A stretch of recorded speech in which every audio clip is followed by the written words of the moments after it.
It's Wednesday, November 18th here in Seoul. Hey everyone, it's Debbie from Korea Now with the headlines for today.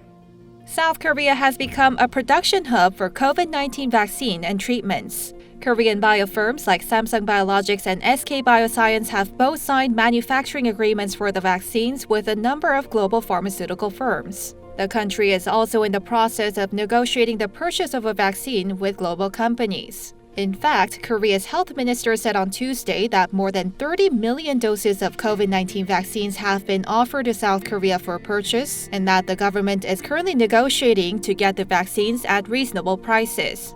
The government also said it's in the last stage of negotiations to buy vaccine candidates from 5 companies, including Pfizer and Moderna.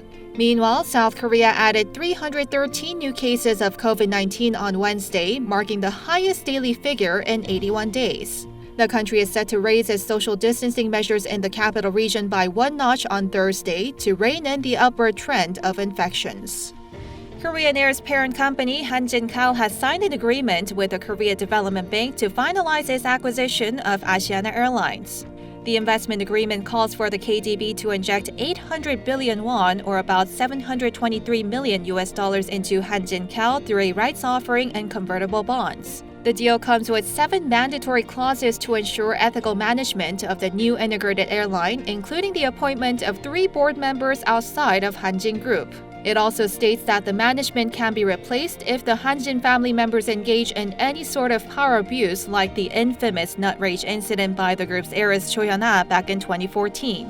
The deal came a day after Korean Air announced that it will acquire Asiana Airlines in a deal valued at 1.8 trillion won.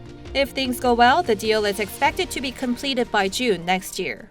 K-pop boy band Tomorrow X Together debuted at number 26 on the Billboard 200 this week with their new album Minnesota 1 Blue Hour. This is the first time that the group has made the top 100 on the chart after their debut album ranked 140th on the Billboard 200 last year. The new album also ranked number 1 on Billboard's top album sales chart this week. What's more impressive is that it's only been a year and a half since Tomorrow X Together made their debut. They have already become one of the fastest growing K-pop groups that's also winning global recognitions. And those are your top stories for today. For full-length articles, you can check out our official website, linked down below. As always, make sure to subscribe to Korea Now for more daily updates.